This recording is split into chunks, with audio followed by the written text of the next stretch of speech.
Okay, we are live right now.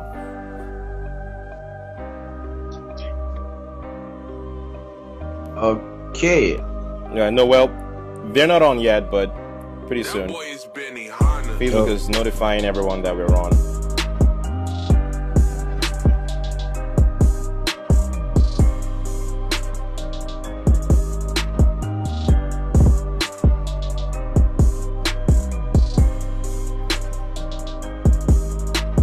All right, let me do a final sound check just to make sure the microphone's working.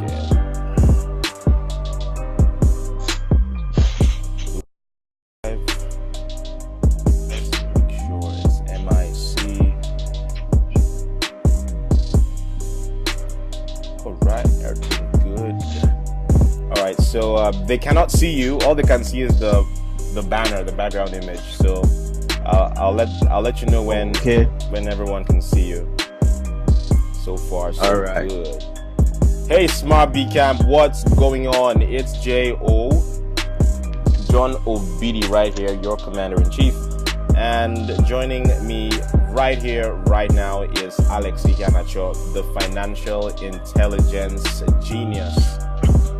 Yes, so if you know anyone who's supposed to be on this broadcast but isn't, let them know that they cannot afford to miss this. It's the Money Sense Blueprint. I see we've got people in here already. Barinada Joy Bema, the first citizen of this broadcast. We are loyal, man. Oops, all you. Right, what's in here? Femi Taiwo, what's going on? Esther Uzo, Modukwe Ladupsi, Leko Banjo, Rosaline Onyasi, Felix Agalaba, Derek Wisdom Iwundu, Bello Adenike Kezia, Akeye Wale Rilwan, Donatos Ehime, Tokwe Fabusola, Elizabeth Egbe Enao. Alright, cool. Thank you guys for being on here. Today, I cannot show my face because I want Alex to have the entire stage. You'll just be looking at Alex's face. You will not see my face today. But I'm sure a lot of you already know what I look like, so you don't need to see my face today.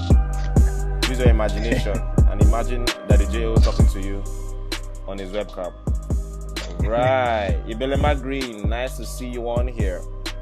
Good. Blessing Chambers. All right, so we want to start real quick so that we don't keep you guys waiting. Every other person who gets on will probably have to check out the replay. But today we are talking money. Now, why is today's topic really important? Now, we say a lot of things about the economy of Nigeria, most of which is true, a lot of which is true. We're not discounting the fact that austerity measures are being taken by the government and individuals and corporates. But in the midst of the circumstances, there are smart ways of handling your money, of making money, of keeping money, and of multiplying your money. Money is something that has to be handled with a great degree of intentionality.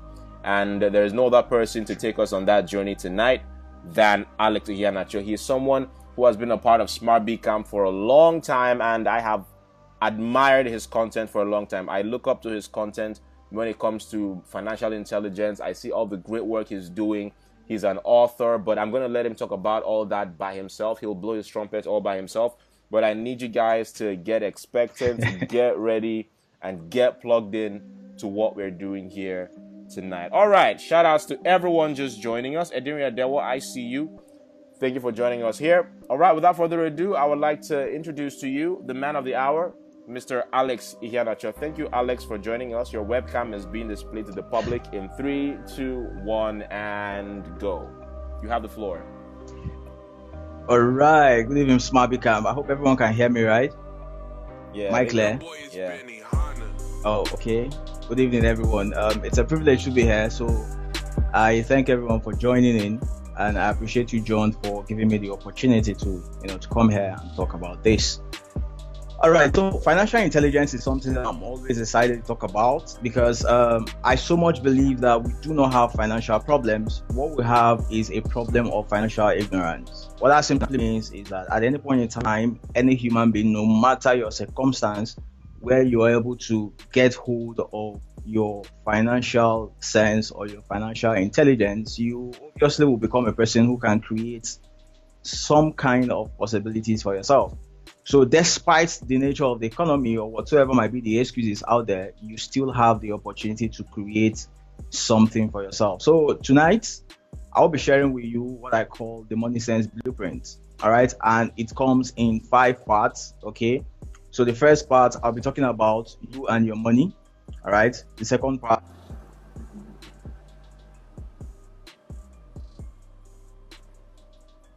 or how to money. And then the fifth part, I'll be talking about transfer your money, how to protect and transfer your money. So the first part of the Money Sense Blueprint talks about you and your money.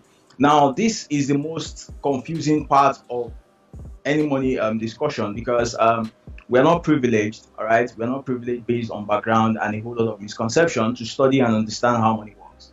So most people, not minding how educated they are always confused about the issue of money. Now, when I was growing up, I had a very shaky background. I was exposed to the idea of poverty quite early, and I started asking if I don't want to really grow old and also struggle the way I saw some people struggling. So I was interested. All right, so I started interested in how money works, and then from there, in my first course in the polytechnic. And what happened is that I thought they were going to teach me about my money, but unfortunately, they taught me about other people's money. Sorry, just a minute, when I left Alex. school, I got a job with the bank. I worked with Diamond Bank for like 2 years. Hey, and Alex. I thought maybe I would get to learn about money, but unfortunately, Yeah, sorry, the audio is a bit sketchy. Are you there? Yeah, the audio is a bit sketchy. Let me just hang up the call Okay. and call you right back. Maybe it'll be better, okay? hello, Yeah, can you hear me? hello, John. Yes, sir, I can hear you. Can you hear me? Oh, okay, okay. All right, I want to hang up the call and call you right back, okay? Oh, okay. All right, guys, sorry about that. We're having some challenges from Alex's end, but not to worry. I'm going to call him right back, and hopefully the network should be better on his end. Alex has a very interesting story, so hopefully we'll have enough time to take that on too. So just stay on the line, and Alex will be right back with us. Hello, Alex, you there? Yeah, I'm here. All right, cool. I just hope Good. I hope the network is kind on your end because it was a bit sketchy before.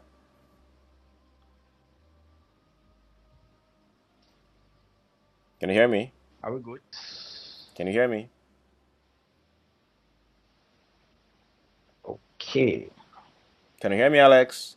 Yeah, I can hear you. I can hear you. All right. I can hear you. Yeah. Oh, okay, there seems to be a very uncomfortable hear you. delay between us, but I hope we can transit. How is your network signal right now? Yeah, I can hear you. I can hear you.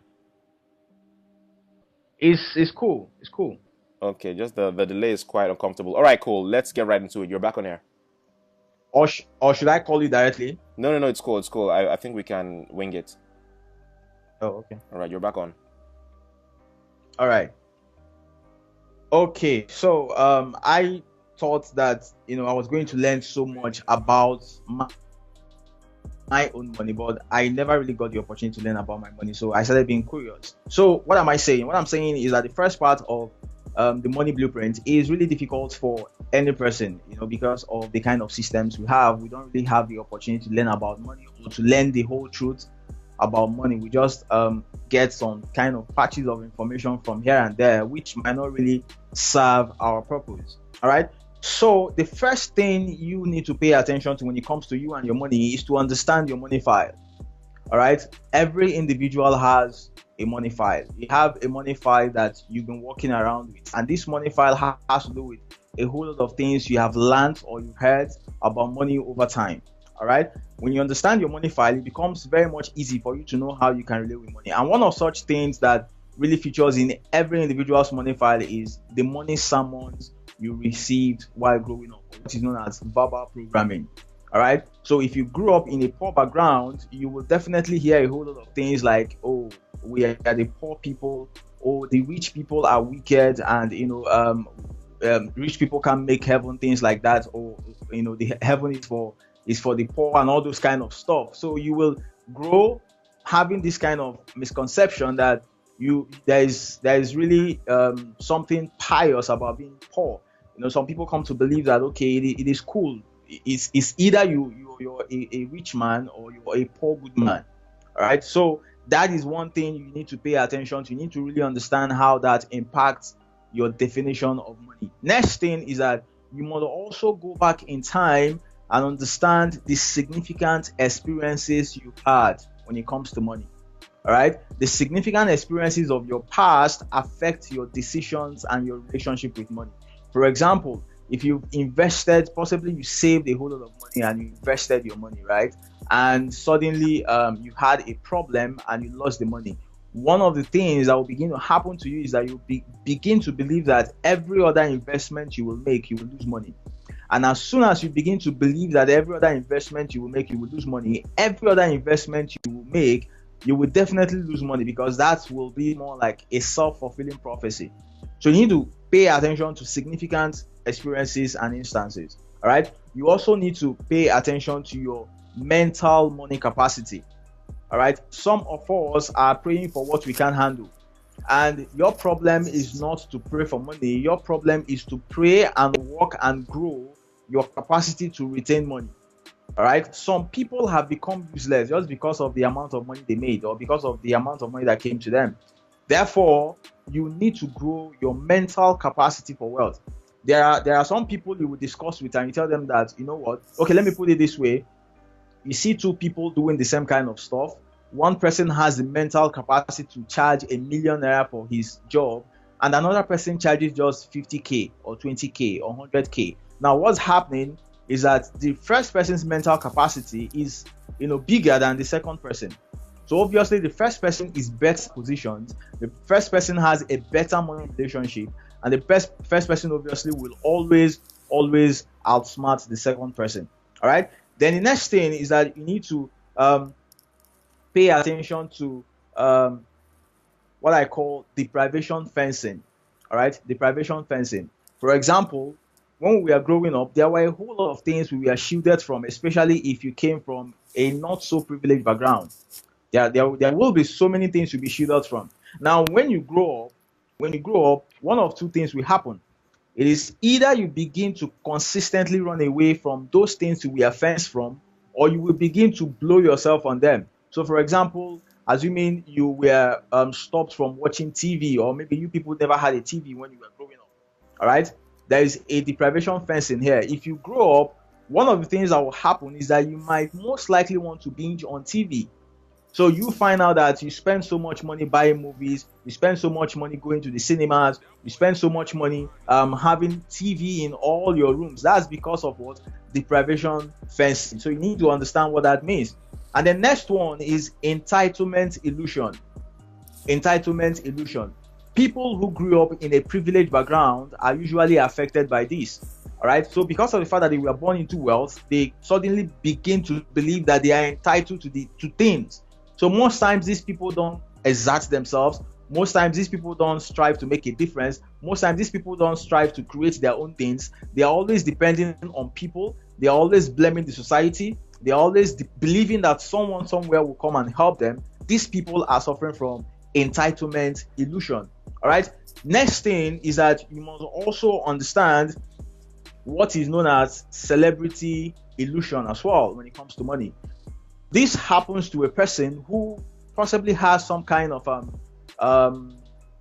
maybe a genius or someone who has privileged talents, and suddenly the person runs into wealth at a very early age. All right, this will obviously spell doom for the person because the person does not have the emotional maturity towards money. So when the person makes money, he is most likely going to waste it. If you go through studies and history, you find a whole lot of celebrities, a whole lot of talented people, a whole lot of artists who made money, but they could not keep a dime. Why? Because of the fact that they were suffering from celebrity illusion. When you run into money at such an instance, you always believe that it will always be there. You always believe that it will always come. You always believe that, in fact, you begin to see yourself like some kind of a demigod, all right? And you believe that you can always make more money. And then, yes, you can always make more money, but if you're not, like I always tell people, if you are not mindful of what you make, you cannot keep anything, all right? And when you don't have something kept, you cannot have anything to multiply. Are we still together, Jonn? Yes, sir. Hello? Okay, fine. So that's something that people need to understand. Then the second part of you and your money, right, which is the first part of the money sense blueprint, is to understand your money avatar. Every human being has money avatar, right? I developed about 4 different money avatars. Now we have the primary money avatar and we have the secondary money avatar. Now we have 4 money avatars. We have people who are known as stashers. Stashers are people who always want to keep money. They always want to accumulate. These are chronic savers. All right. They buy stuff from people they find it difficult to pay, because each time they are trying to make payment, they feel this sense of loss. They feel they are losing money. They don't invest their money, all right, because they always feel that when they invest their money, the money will leave them. They don't give out. They are always, these are misers. These are chronic misers, all right. Their money avatar is that they are stashers by money avatar. Then we have the second category of people who are known as snatchers. All right, snatchers are those people who can make money at all costs. They can do anything for money. All right, they don't have a limitation of decency when it comes to money. So they can kill anybody, they can kill anything, all right, to make money. These people by nature are snatchers. Then we have the money mannequins. All right, we have the money mannequins. Now, the money mannequins are those people who don't really care. They will tell you, "Oh, I don't care about money," and truthfully, they don't really care. If they have, they are cool. If they don't have, they are cool. The world goes on. They don't really, they don't really have any special interest when it comes to money. They are just there. They believe that God gives, God takes. So if God gives them, fine. If God does not give them, fine. Then we have the other people. These are the last group of people. They are known as growers. All right, these are people who they are always interested in investing. The problem with these people is that they don't sit down to really put their mind to what they are investing. They don't really sit down to put their mind to, what's happening to their money. So they keep losing money. They keep gambling with money. They keep losing money. All right. They always tell you, "I want to multiply this money. I want to multiply this money." You tell them, "Come and learn 1 or 2 things about investing. I just want to multiply this money." These people are growers by nature. So the key thing that any individual should do is to understand his money avatar. All right. And then you understand your primary money avatar or your dominant money avatar and your secondary or your secondary or your supporting money avatar. When you understand these things, it becomes easy for you to now retrain yourself. Because what happens is that you become more intentional and more mindful of what's happening to you because you already know what's happening to you. All right. Now, the next thing that any person needs to pay attention to is what I call intelligent financial mindfulness. All right. Intelligent financial mindfulness. And this is the ability of anybody to manipulate financial decisions and outcomes to his own advantage. Now, you have to pay attention to some keywords. Ability to manipulate financial decisions and outcomes to your advantage. So manipulate decisions and outcomes to your advantage are the keywords. All right. So you need to understand that when prices are going down, people are making money. When prices are going up, people are losing money. When people tell you, some people who sell real estate or who sell land and all that, they will tell you, "Buy this land, it will appreciate." All right. What they don't also tell you is that the same land that can appreciate can also depreciate. There are a whole lot of things that can happen to your investment. There are a whole lot of things that can happen to your opportunities. So you need to understand how to manipulate each and every of these activities to your own advantage. All right. And this has to do with your decision. You have to be intentional about it. Okay. So you achieve intelligent financial mindfulness by being intentionally active and interested in your financial behavior. All right, that's how you can actually become more financially mindful. All right, so we have gone past the stage where we are just looking at financial intelligence. All right, we are not just looking at financial intelligence anymore, because there are a whole lot of people who know what to do, but they don't ever get themselves to do it. Now, those people are financially intelligent, but they are not financially mindful. So you have to come at a point where there is a blend of financial intelligence and financial mindfulness to give you intelligent financial mindfulness, which will help you to manipulate financial decisions, and outcomes to your own advantage. That's the first part. All right, that's the first part. Then we quickly move into the second part. Second part has to do with making money. Now, I always tell people this, even though so many people try to argue it, but the truth remains that making money is easy, right? Making money is easy. How is making money easy? All you need to do to make money is to create value and find a whole lot of people to buy the value, or find a whole lot of people to convince to exchange money with you for the value, and you've made money. So that's easy. Okay, so making money is easy. Now, for you to make money, there are some things you need to pay attention to. One of such things is that you need to understand what I call your personal financial SWOT analysis. You need to do a personal financial SWOT analysis. All right. Now, it's very simple. You have 4 quadrants. All right. On the top left of the quadrant, you have your financial strength. On the top left. I don't know how to put it now. My right. Okay, on the top right of myself, we have your financial weakness. On the top left, you have your financial strength. Then at the left bottom, okay, you have your financial opportunities. Then at the left, at my right, at my right bottom, you have your financial threats. Now, the point where this do you have this graphic saved somewhere? As your sweet starting point. Yes, I have the graphics, but they are not available on my screen at the moment. Yeah, so but I have the graphics, so I can possibly put the graphics into some kind of. Is there a way you can send it to me? Is there a way you can send it to me right now? The point is that some of them are yet to be protected legally, so I'm not making them publicly available just yet. Cool. Okay, fine. Got that. I can make them available if need. All right, that's fine. Go on. Hello. Yeah, that's fine. Go on.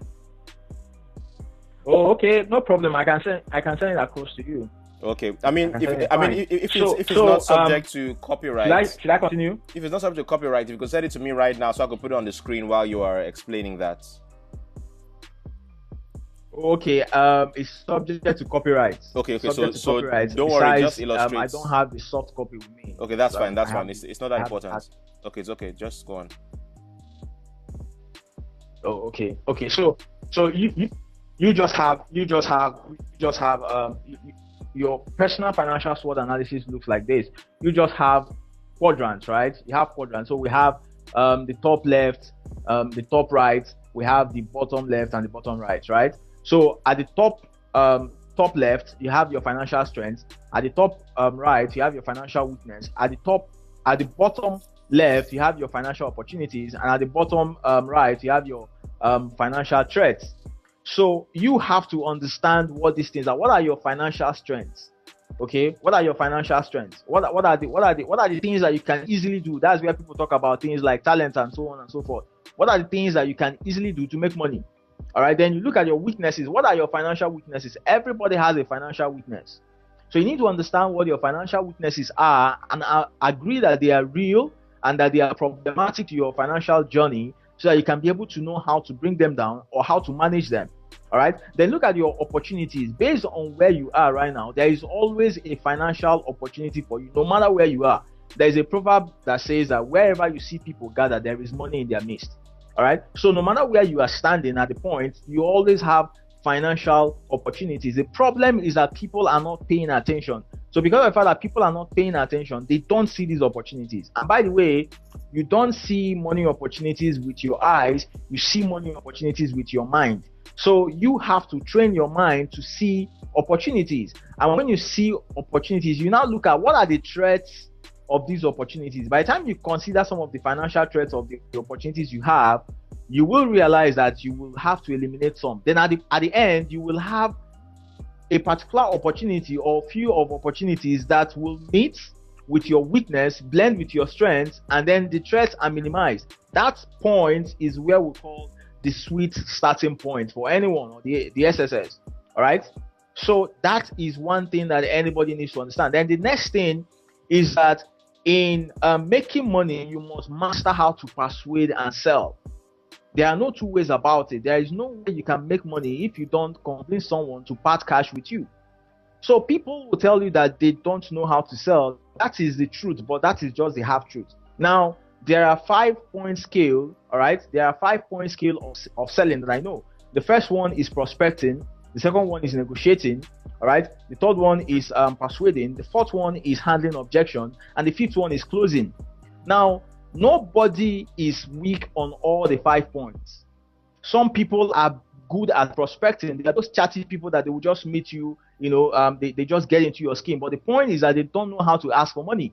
They don't know how to persuade. Some of them, they feel they take no personal. So when someone tells them no, it seems like personal denial.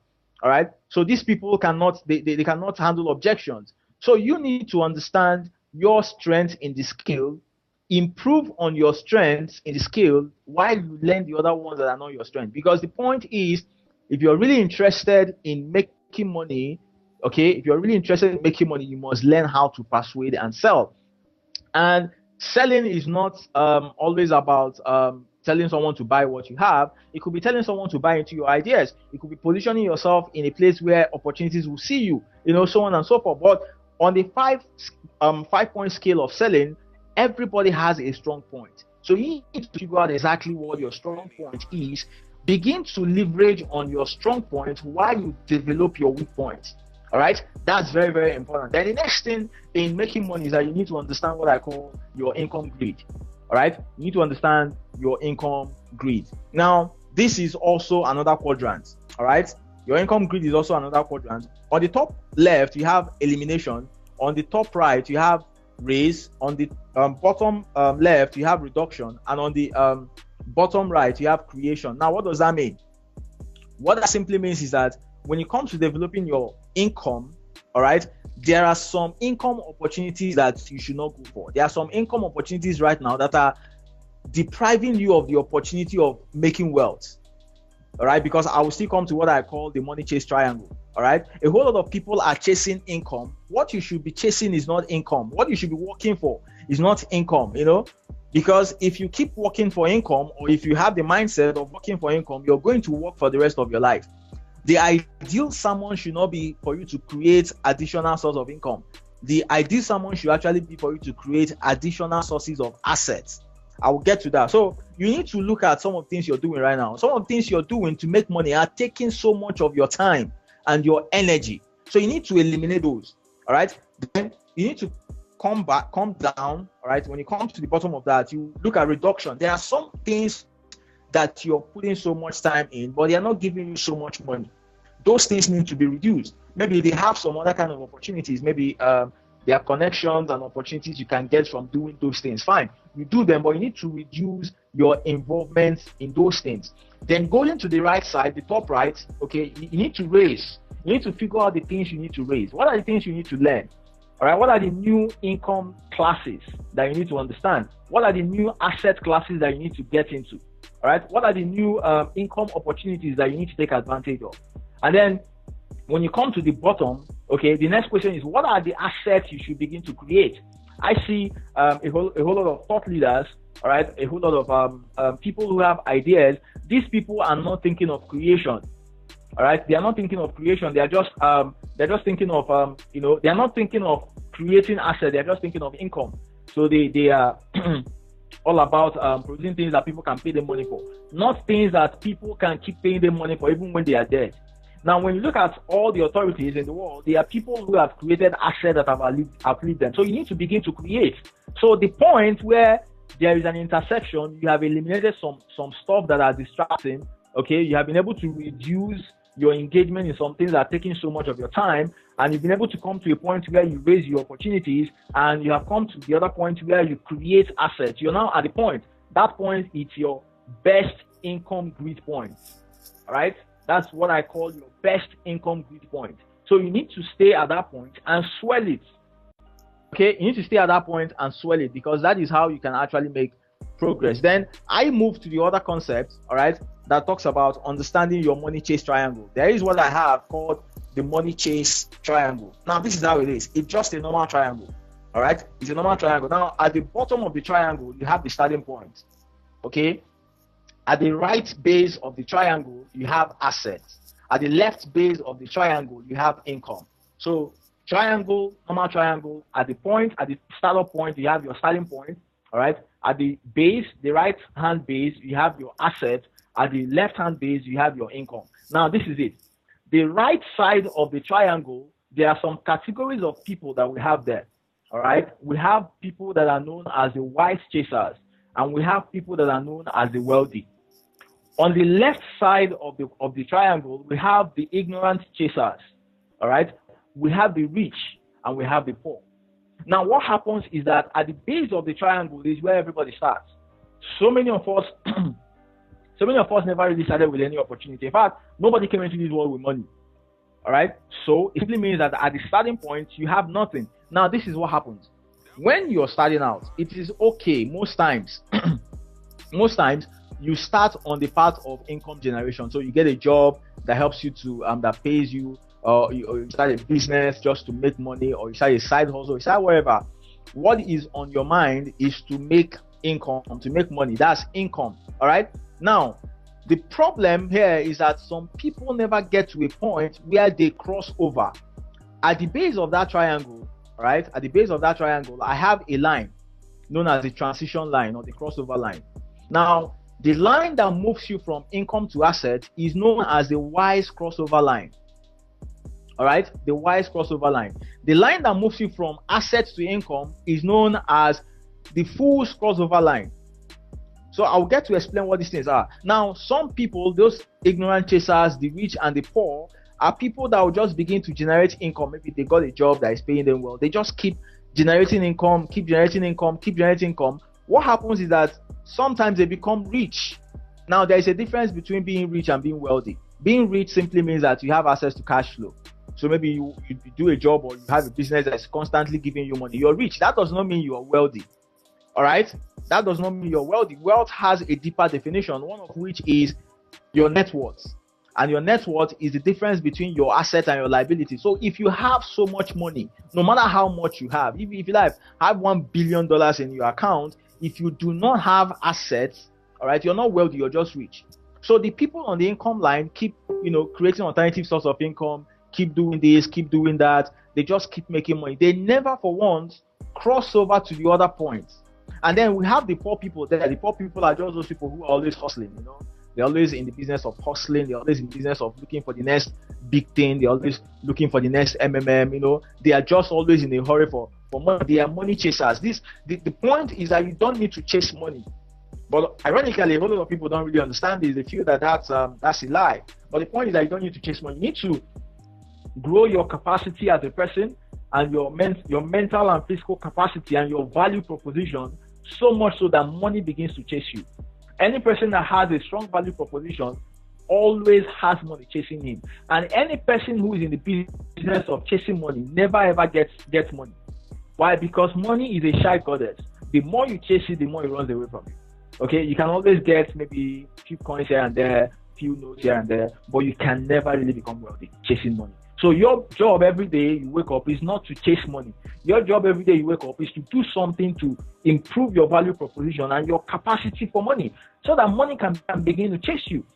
You say you need money, or people say they need money, right? But the point is that when they meet the opportunity that will give them money, they will just figure out that they don't have the capacity to retain such opportunity. So, you're missing it. You're not supposed to miss it. You're supposed to grow your capacity and expand your capacity for opportunities. Now, on the other side, we have the wise chasers. Now, the wise chasers are those people who, when they begin to make income, they don't think of how to create alternative source of income what they begin to think of is how to create alternative source of assets. Right? These people begin to think of, okay, what can I invest in? How can I multiply this money? What can I start? They are not looking at what other business can I start. They're not looking at what other job can I get, what other side hustle. No, they are looking at, with this little money I'm making, where can I safely put this money to multiply? Those people are the wise crossers. All right, they're already moving from income generation to asset creation. And the goal of every human being who wants to die wealthy is to have strong asset creation capacity. You might not, obviously nobody starts that way. These things are learnable, and that's why we're here. All right, we begin to learn these things as we journey on. So as you learn how to make money, don't begin to think of how to make more money. Begin to think of how to create some assets. Why? Because if you don't create assets, time will come when you will not have the energy anymore to go after money. You will not have the energy anymore to generate more income. So what happens is that your cash flow begins to dwindle, and you come to a point your cash flow dries up. I know that everybody with me here on this teleseminar will understand or know someone who was once very wealthy. All right, the person had the person. Hello, John. Are you still with me? Yeah, I'm still with you. All right. You know someone who was maybe working in an oil company, or someone who had a powerful windfall, someone who was depleted of some kind of wealth. All right. The person was balling. The person was enjoying himself. The person was flexing.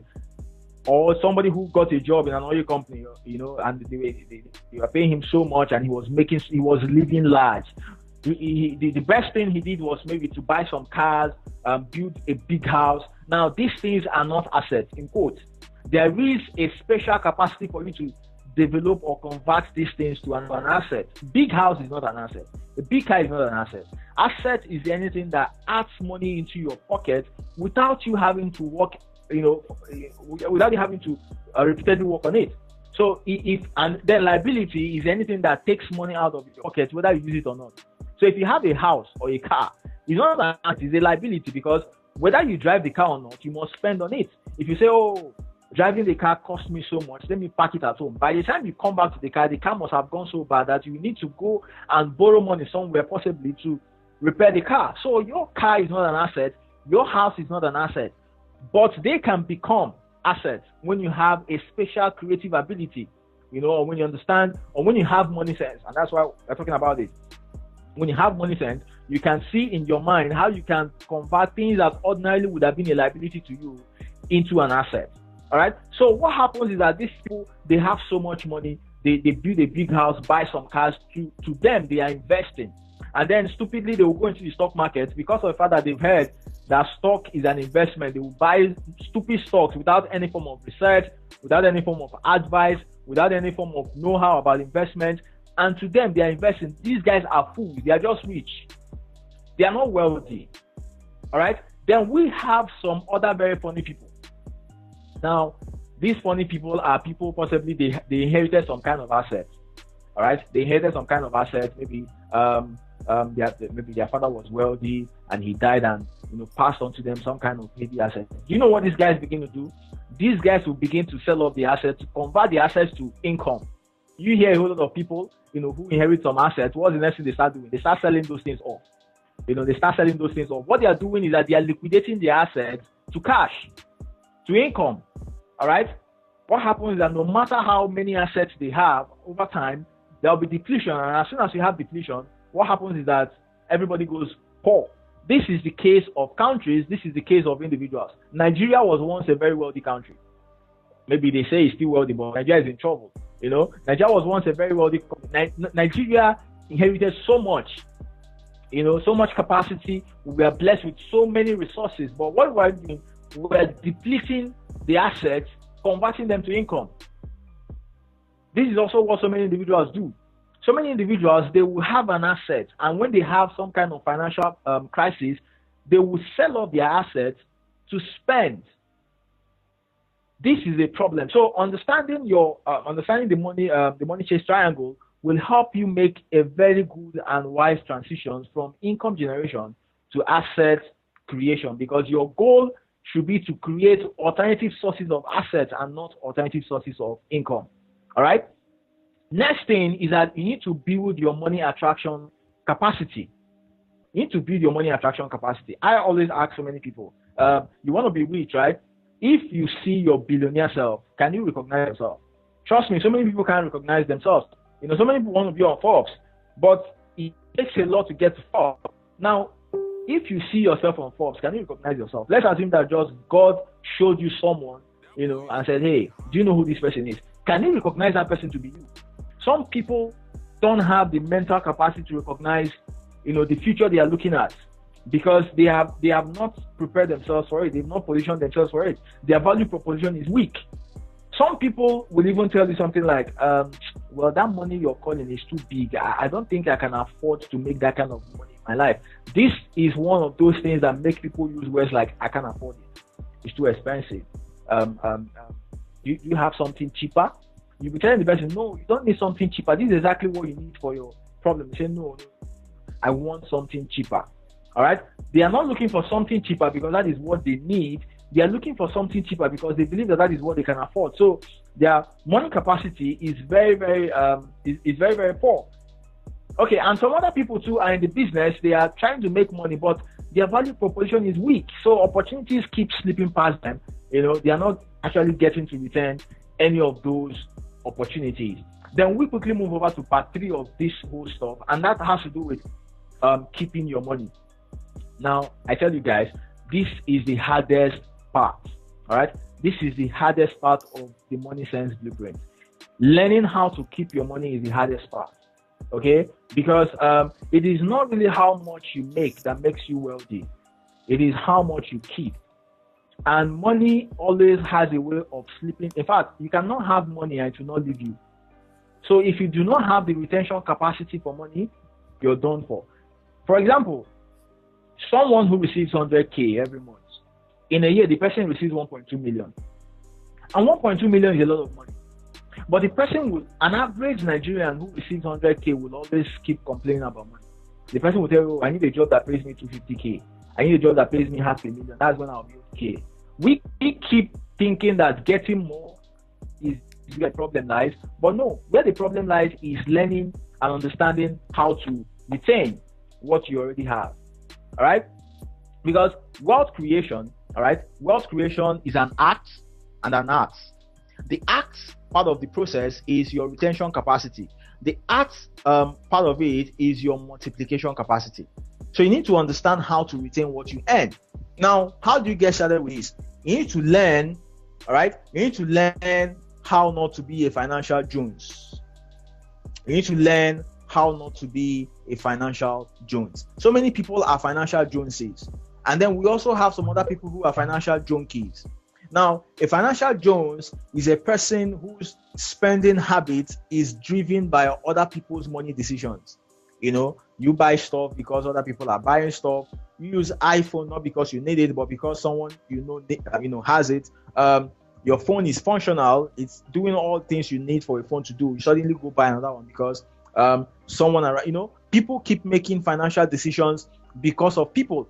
People keep spending to impress people who don't even know that they exist. These guys are financial Joneses. People keep spending to impress people, their neighbors, to show people that, okay, we belong too, Some people will move from where they could comfortably afford and then go get a house somewhere that they will have to be paying through their nose.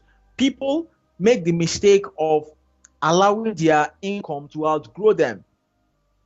Okay, people make the mistake of outgrowing their income. All right, people make the mistake of outgrowing their income. So what happens is that they outgrow their income and they begin to drag the income along to come with them. This is the easiest way to kill yourself financially. The thing you should do is to always allow your income to far ahead outgrow you. All right, because when your income far ahead outgrows you, you will be balling. That's at the point where you are at your financial soft spots. All right. But if you outgrow your income, you will struggle for the rest of your life because you will always be dragging the stuff along. And that is a very wrong way to move financially.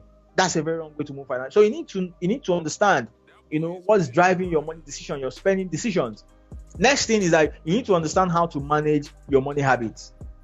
Everybody has money habits. The only problem is that some people have very expensive money habits. Very expensive.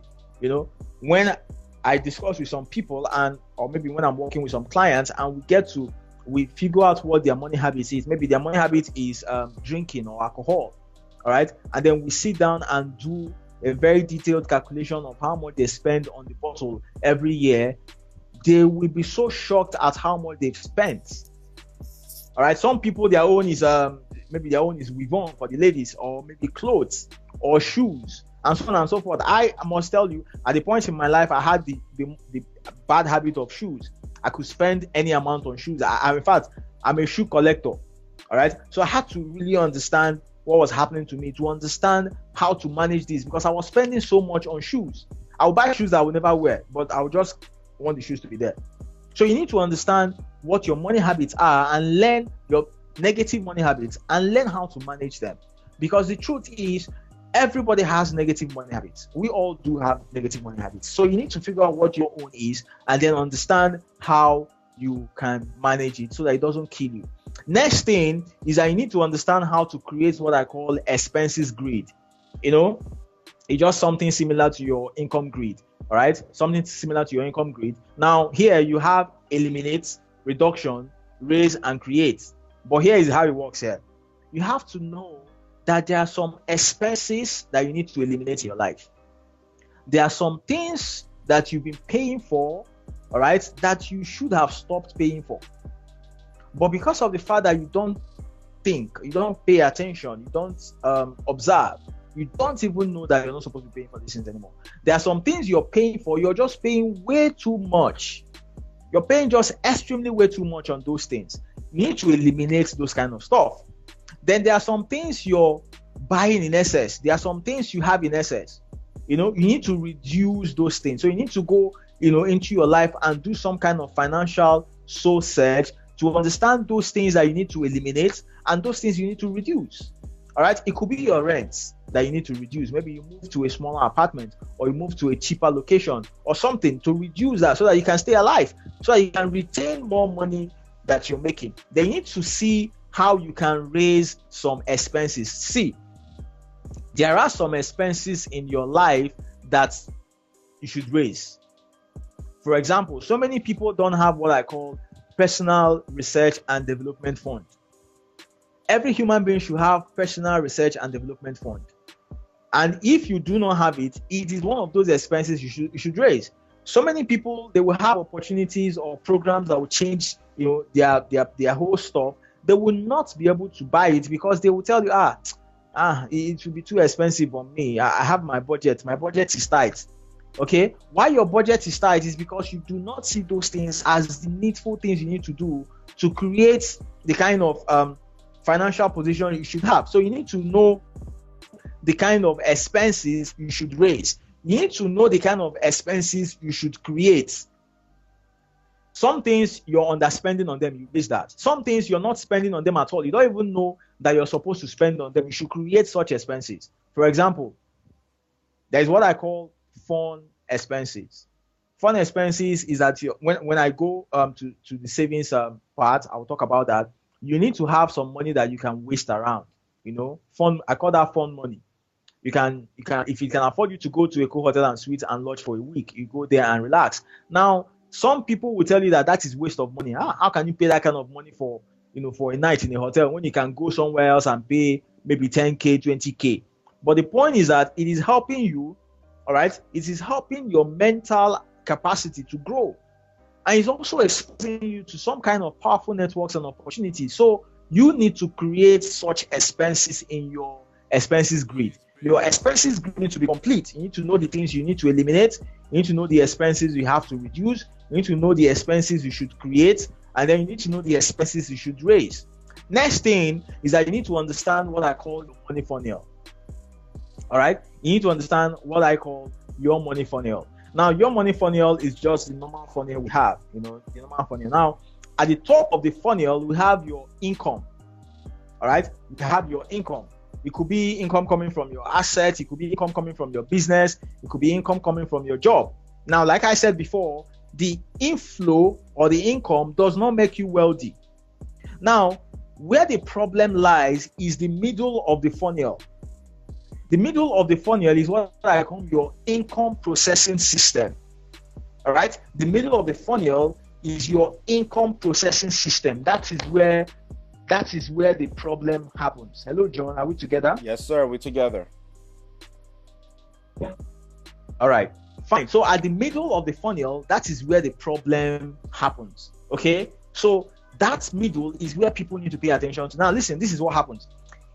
When you come to the base of the funnel has three parts. We have the income part, we have the income processing part, which is the middle. Then we have the money outcome part, which is the base of the funnel. Now, the outcome part or the money outcome part has three results.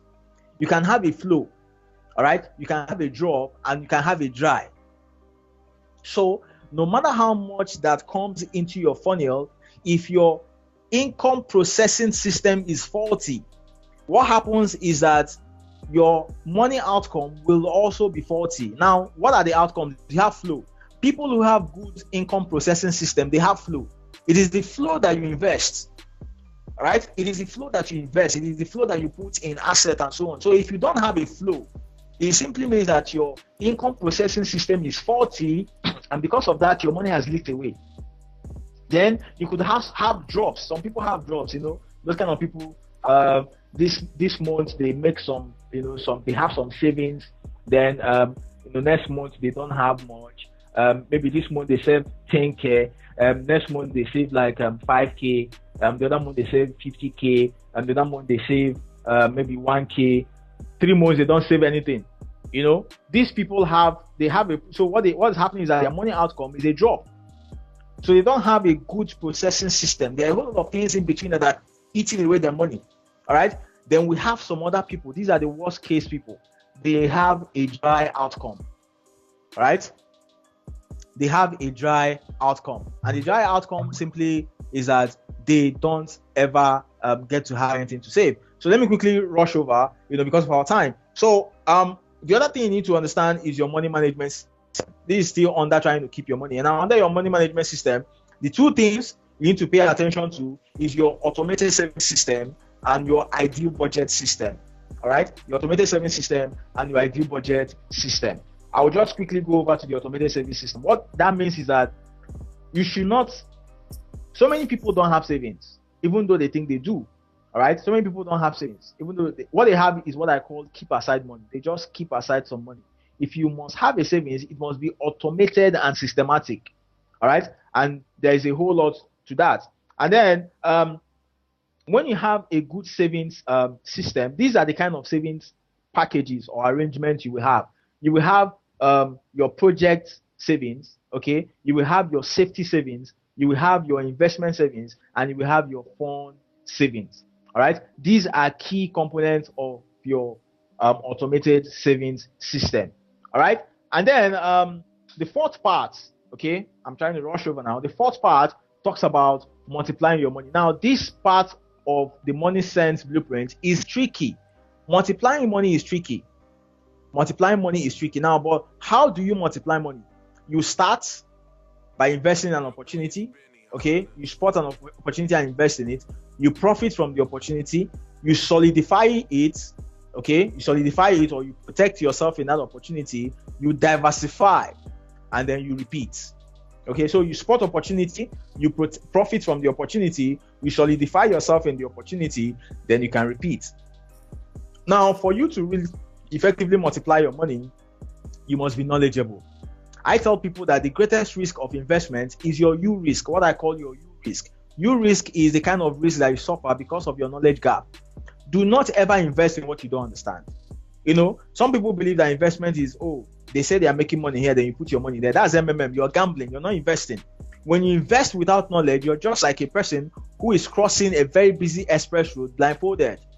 And of course, you and I know what will happen to such a person. Next thing is that you need to understand your needs. So many people invest, because using other people's needs, right? They don't invest because of their own needs. So you need to understand your financial peculiarity and your financial need before you invest. you must also know about protection. Any investment you're going into, you must protect yourself in it. Okay. Next thing is that you must understand your risk. Now, there is what I call risk signal, investment risk signal. Your risk signal could be green, it could be yellow, it could be red. If it is green, it simply means that you're protected. All right, you're protected. There is tendency that you will not lose your fund. If it is yellow, it is skeptical. You're just banking on hope. And if it is red, it is danger zone. It simply means that, man, you're just gambling. You're gambling. The next thing you need to understand how to leverage. All right, you need to learn how to leverage on opportunities. If you want to always keep making money, always keep multiplying money by your own money, you will not really make so much money in your lifetime. So you need to learn how to connect with people. You need to learn how to plug into opportunities. That's very, very important. You need to understand economics and politics. All right, because the forces of demand and supply are the things that determine what happens in the market or what happens to your investment. A singular pronouncement by the government can wipe out your portfolio or your investments. So you need to understand, when government says this, what does it mean to the things I'm invested in? So everything you're investing in, you should know the economics and the political implication of such investment. All right. Then you need to understand your risk tolerance level. We don't have the same risk tolerance level. I could be very risky. I could do some things that are very crazy. You might not be able to survive such things. Okay. You need to also understand opportunity profile. It's not everything that comes to you that happens to be an opportunity. It's not everything that comes to you that you can take advantage of. Everything that appears is not usually an opportunity. So you need to profile what comes out to know if truly this thing is an opportunity, and to know also if it is the kind of opportunity that suits you. Some opportunities are not your type of opportunity, so you can just pass them over. All right. Then you need to understand investment vehicles. Okay. You need to understand investment vehicle. There are so many asset classes. Okay. There are so many asset classes, but the point is that there are two types of asset classes. We have the volatile asset classes, and we have the conservative asset classes. Any asset class that has a very high risk tendency is volatile. Any risk asset class that has a very low risk tendency is conservative. All right. Then you need to really know which one suits you by understanding your risk tolerance level. That's what will determine the routes you might want to take in trying to multiply your money. So I quickly move over to the fifth part, so that I could quickly round off and maybe take some questions. The fifth part of your money sense blueprint is protection and transfer. I must tell you that there are so many people in this broadcast right now who don't even know that there's a thing called will. They don't have a will.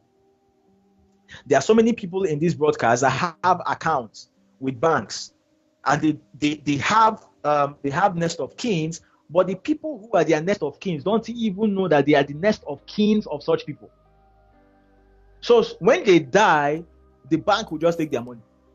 That the bank has become so wealthy with such funds, unclaimed funds, because people don't protect what they have. All right. There are so many people who run businesses and they are dashing the government money in form of tax. They don't know how to, they don't know how to protect their income. They don't know how to behave around their income so that they can be protected. And then they don't know how to transfer, because they don't even train their kids. They don't have money discussion in the house. So they don't know how to transfer their wealth. They are not positioned to transfer their wealth. They don't even believe that they will die someday and someone else should take over. So they are not grooming anyone.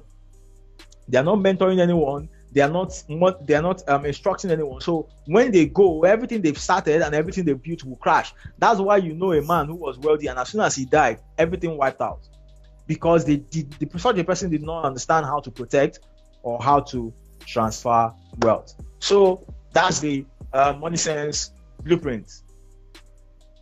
All right, this has been a phenomenal session with the Alex Iheanacho. Time is already fast spent, and I know we have got a ton of questions, but first things first, we've got people who have been asking if everything we have learned today, if these things are documented in some form of a book or recording.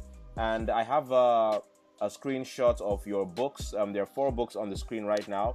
There is From Streets to Stardom. There is 31 Days Spending Affirmations. There's How to Handle Financial Pressure. And then there's the flagship book, which is Money Sense, How to Organize Your Financial Life in the 21st century and make more money. So run us through all these books, but start with the Money Sense book. We'll run us through what these book entail, and then how we can get a hold of these books.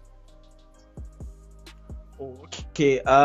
Some of the things I've shared with us here are not publicly available yet. They are things some of them are not yet protected, but I teach them in my live event, and I have a live event that will be coming up next month. Okay, it's called Income Acceleration Masterclass.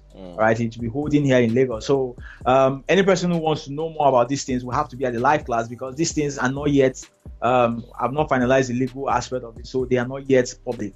Okay, because they are some kind of stuff. Then the Money Sense book, okay, it's the Money Sense book is actually the beginning of a journey. So what I was sharing in the Money Sense book is that, see, there are different. Robert Kiyosaki talked about the income quadrant, right? What I'm talking about in the book is what I call income coordination. Okay, you mustn't make money from one particular quadrant anymore. You can coordinate your income around all the quadrants based on the level of financial intelligence you have. So you mustn't be an entrepreneur to be wealthy anymore, and you mustn't you don't have to leave your job to be wealthy. So any person now using the internet can have an opportunity of creating wealth. Any person now can have an opportunity of multiplying what he has if he knows what to do, and of course that begins from there. So that's what the Money Sense book is all about. Okay, then the spending affirmation talks about is for people who have this issue of it's more like it's for stashers. I talked about the money avatar, right? It's for people who have problem with spending money. All right, and most times when these people spend money, they always make wrong spending expenses. See, financial success is 20% strategy, 80% psychology.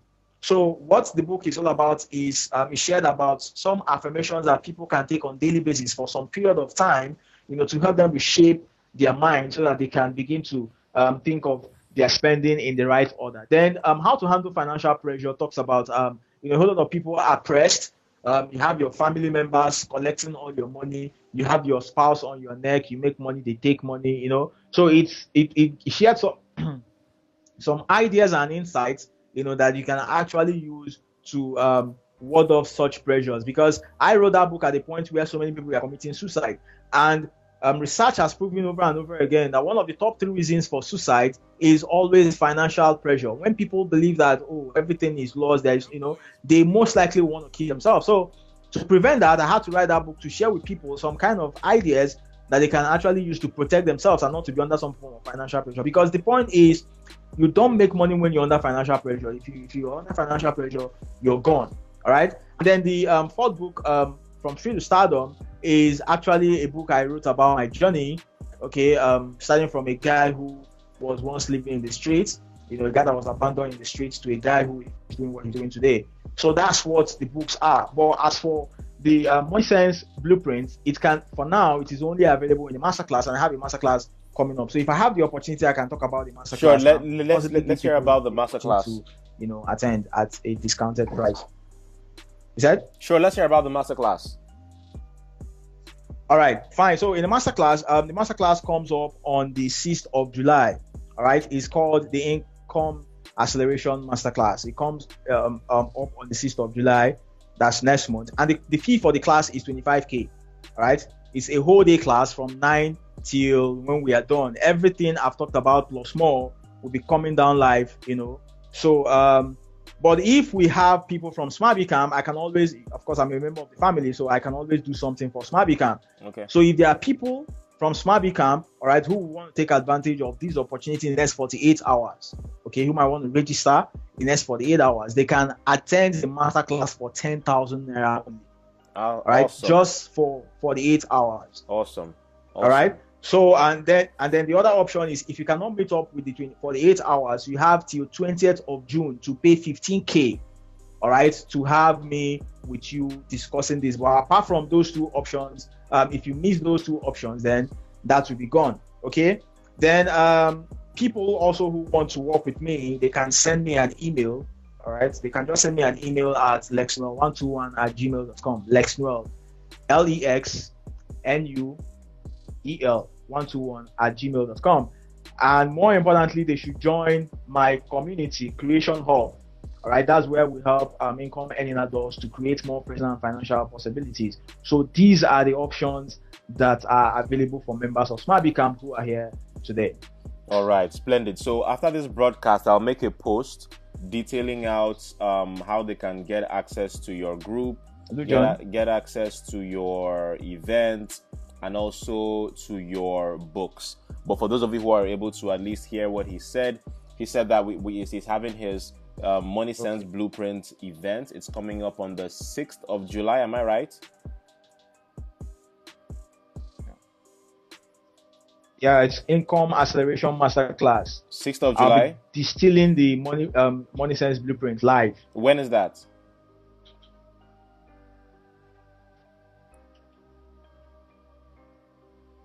Hello, John. Yeah, can you hear me?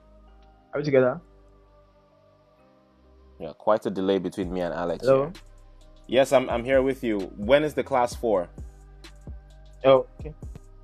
It's on the 6th of July. All right. 6th of July. Is that a Saturday or a Sunday? It's on the 6th of July. That's 6th of next. I think it should be a Friday. Okay, it's a Friday. It's a Friday, yes. So Friday, 6th of July. Yes. That's when we're having the Alex is having the Income Acceleration Blueprint and Masterclass. The Masterclass. Acceleration Masterclass. And it originally cost about how much? 25 or so. 25,000. Or 25,000. All right, but for members of Smart Camp, if you can take action between in the next 48 hours, you will get access to that class at just 10,000 naira only. All right, so contact him. It's lexnewell121 at gmail.com. But not to worry, I'll make a post detailing these things for you so that you can easily have access to it. And you can also send him a DM. He's on Smart Camp. Send him a friend request, send him a DM asking about his programs, about his coaching, about his books.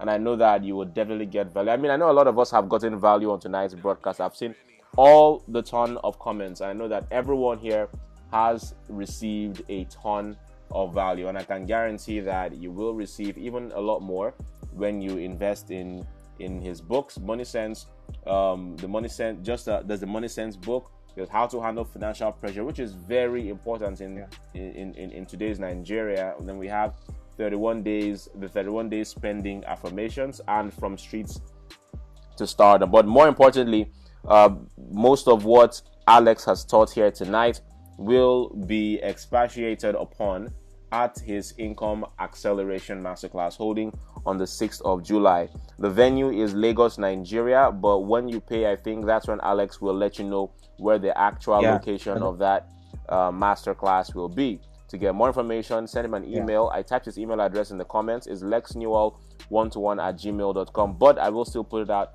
in the group. All right, now, so if you have any questions, time is fast spent. I didn't want to stop Alex because he was just dropping bombs of value. But if you have any more questions, make sure you join his group. He has a Facebook group. I'll put the link in the post after this broadcast so that you can click straight up and join his group. If you have any questions, head over there, ask him questions. He is always willing to help you out with your money and investment questions. But the most important thing you have to take away from here today is how you can get the books and access to his events and his coaching, okay? And I'm going to post that much later. So Alex, if there's anything you can leave us with tonight, what is that going to be?